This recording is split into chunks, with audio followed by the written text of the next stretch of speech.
Olá pessoal, muito boa tarde a todos. Bom, o objetivo do vídeo é fazer uma apresentação aqui do template para projetos fotovoltaicos residenciais e comerciais do Engenheiro Moderno, onde vocês vão conseguir, com o template fornecido, desenvolver um projeto completo utilizando o software Revit da Autodesk, desde modelagem, concepção, análises de estudo solar e cálculo e dimensionamento também dos componentes. Bom, eu vou dar um zoom aqui antes de eu abrir a compatibilização para vocês dar uma olhadinha. Aqui nós temos um quadro bifásico, 127/220 da CPFL, muito comum, muito utilizado em bastante cidades aí no Brasil. Nós temos a modelagem dos cabos aqui neste caso, que é um detalhe opcional, caso você queira enriquecer um pouco mais seu projeto. Também para quantificação, porque às vezes a gente pega um projeto residencial e precisa de alguma adaptação, e se precisar você pode modelar isso aqui para quantificar de maneira mais próxima da realidade ali. Aqui, a partir do medidor, de todos os componentes que são quantificados aqui para você fazer a montagem deste poste, caixas, proteções, o aterramento, nós temos uma passagem por um quadro interno da casa que a gente só simulou aqui, que pode ser que ele tenha um projeto ou não, ou que você só saiba o posicionamento dele. E para você nessa etapa, por exemplo, não importa os disjuntores que tem nesse circuito, e sim que você vai passar por esse caminho aqui a sua fiação. E aqui no fundo nós temos o sistema de placas, que é uma família paramétrica que a gente tem aqui, que a gente pode aumentar, diminuir ela e fazer os cálculos. A modelagem dos cabos. Aqui foi até mesmo optado por fazer um sistema de infraestrutura externa, só para demonstrar que tem todo um conjunto de famílias para você estar utilizando aí nos seus projetos. E é quantificado com alto nível de qualidade, detalhado também com alto nível de qualidade. Aqui nós temos uma saída lateral da eletrocalha, um eletroduto rígido em alumínio, eles podem ser em aço também. Aqui não está cadastrado, só está o de alumínio, mas você pode duplicar ou solicitar também no e-mail quando você fizer a aquisição de alguma linha específica que use muito, que eu posso estar desenvolvendo. Abraçadeiras para fixação do componente. Aqui nós temos o inversor, que foi optado por fazer um catálogo da Canadian Solar, que é uma marca muito boa aí, com um sistema com todas as proteções já internas. Aqui nós temos, ele vem na corrente contínua, depois já sai alternada, que vai para o quadro, proteções aí também, de disjuntores que buscam também já algumas informações importantes para o calculista determinar se a peça está correta ou não, DPS e disjuntores de proteção contra sobrecorrente, Então, enfim, dessa parte aqui do 3D em si, basicamente é isso. Eu gostaria de apresentar um pouco para vocês o 3D da coordenação desse projeto, para a gente conhecer um pouco mais desse projeto, até porque esse projeto fotovoltaico ele foi desenvolvido todos os projetos complementares dessa obra, E o BIM proporciona isso para a gente, dá para a gente visualizar inúmeros tipos de soluções que a gente pode adotar nos nossos projetos. Aqui, como vocês podem ver, é uma residência simples, com cerca aí de 70 metros quadrados de construção na casa. Nós temos aqui mais uns 20 nessa garagem e mais uns 20 lá no fundo. Eu sei que o total desse projeto é cerca aí de 120 metros quadrados, se eu não me engano. Estou falando tudo em números aproximados aí só para facilitar. É uma casa que dispõe de 2 dormitórios, sala e cozinha em conjunto, um banheiro, e lá no fundo uma área de lazer com banheiro também. E a lavanderia aqui no corpo da casa também. Vamos ver aqui, no fundo aqui. Então, o que eu vou fazer aqui? Eu vou fazer a apresentação da documentação em projeto mesmo, aqui no Revit.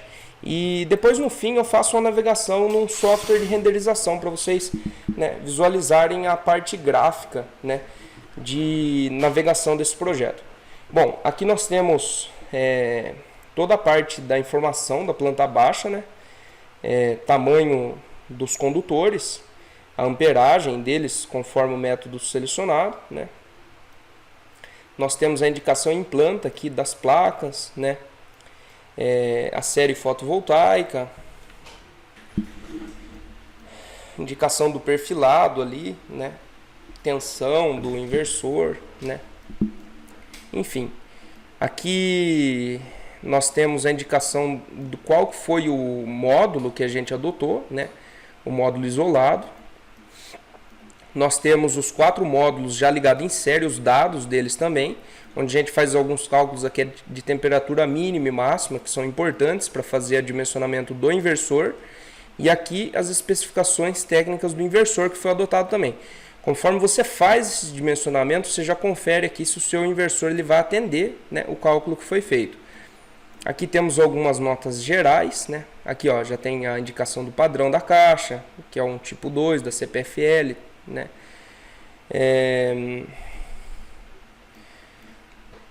Vindo aqui nós temos o dimensionamento da MPPT, porque existem inversores com mais de uma MPPT.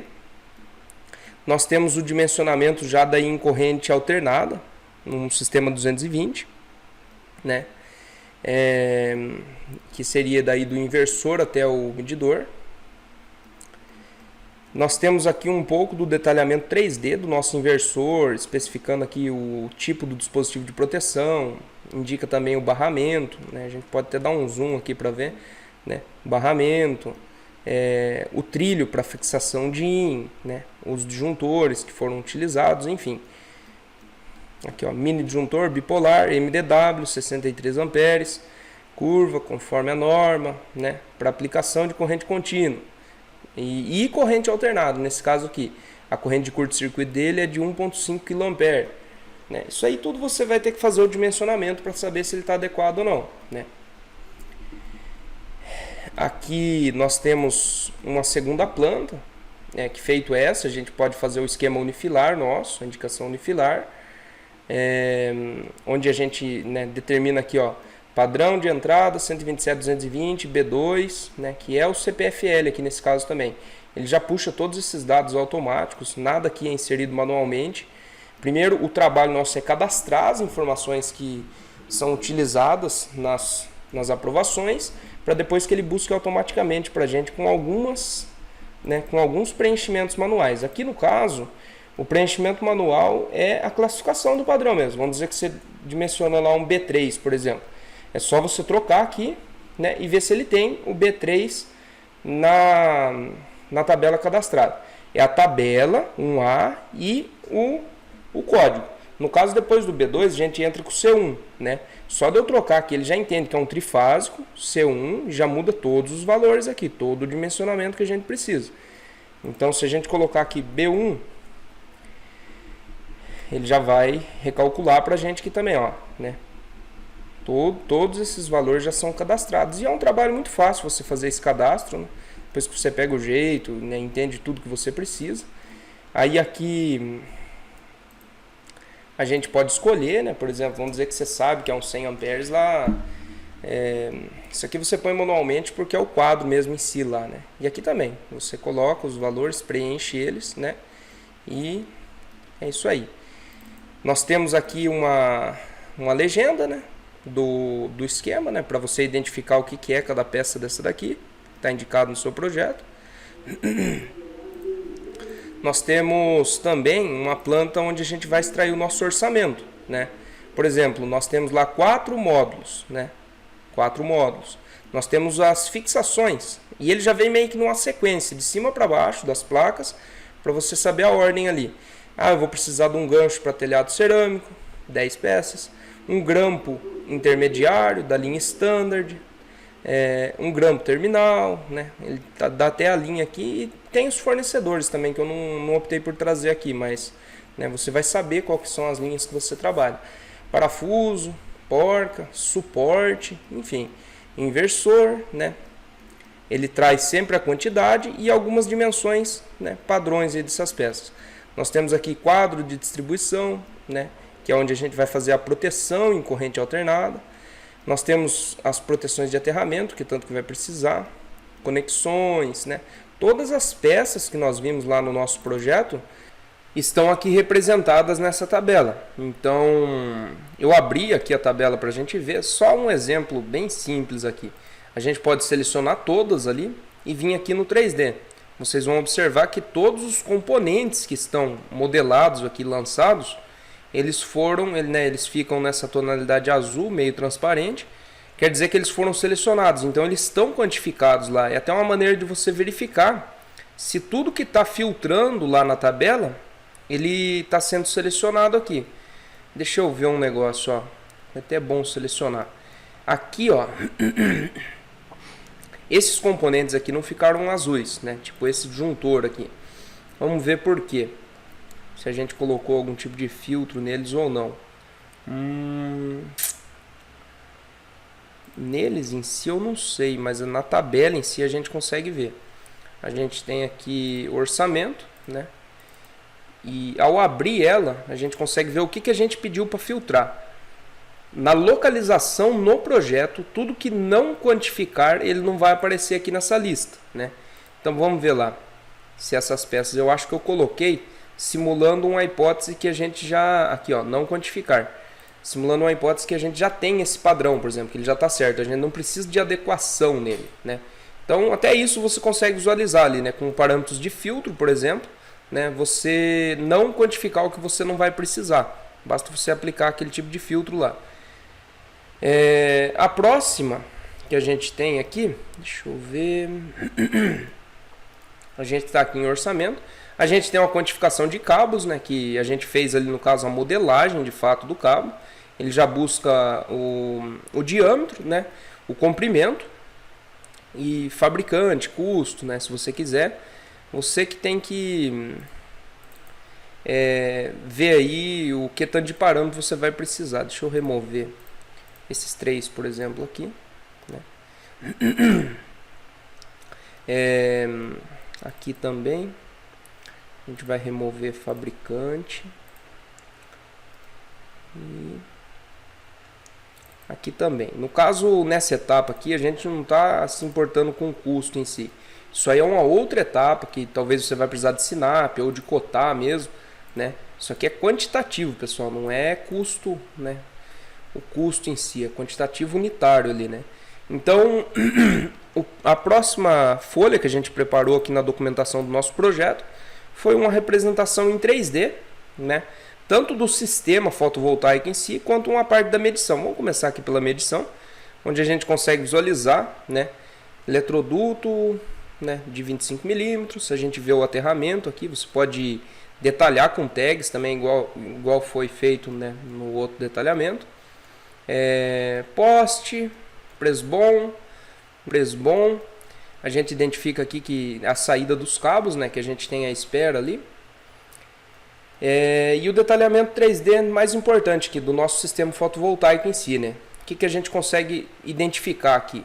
A gente tem a placa, a gente aplicou até uma porcentagem aqui de transparência nela. A gente consegue ver um polo positivo, né? Que ele é ligado, no caso, com o último polo positivo da placa.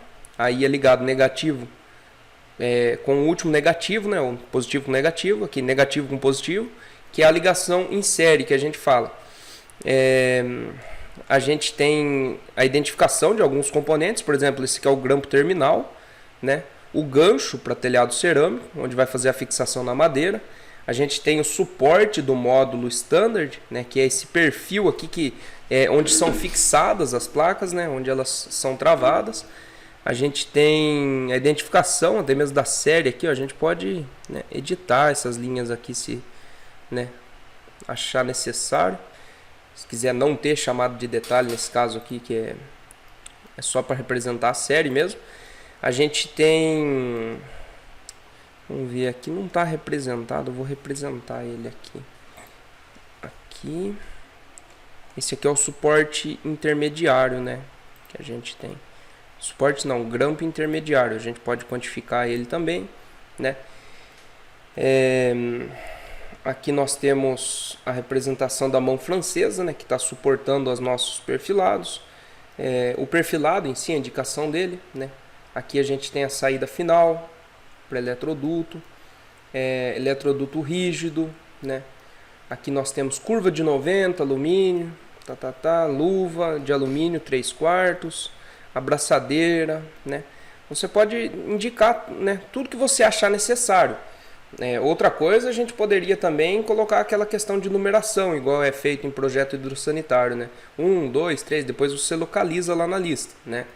Mas, né, são opções que você tem aí para estar detalhando, né? E um projeto com este nível de detalhamento, ele enriquece muito mais, ele facilita a compreensão do caminho, das passagens, né? As soluções que vão ser necessárias. A gente sabe que obra é uma coisa complexa, se você não planejar bem, ela tem muita alteração. E alteração em obra implica em gasto, né? E o BIM está aí para nos ajudar a desenvolver, né, melhores soluções, né, e melhores projetos, né, para os nossos clientes, né? A gente viabilizar custo, né, fazer análises mais avançadas realmente, tentando aí, né, trazer a solução mais eficiente possível, né, para aquele projeto em questão. Bom, pessoal, espero que vocês gostem. Vocês vão ver que aqui embaixo do vídeo o tempo todo teve um e-mail. Quem tiver interesse de adquirir esse template, por favor, entre em contato que eu vou estar encaminhando a proposta comercial. Um abraço a todos aí e sucesso!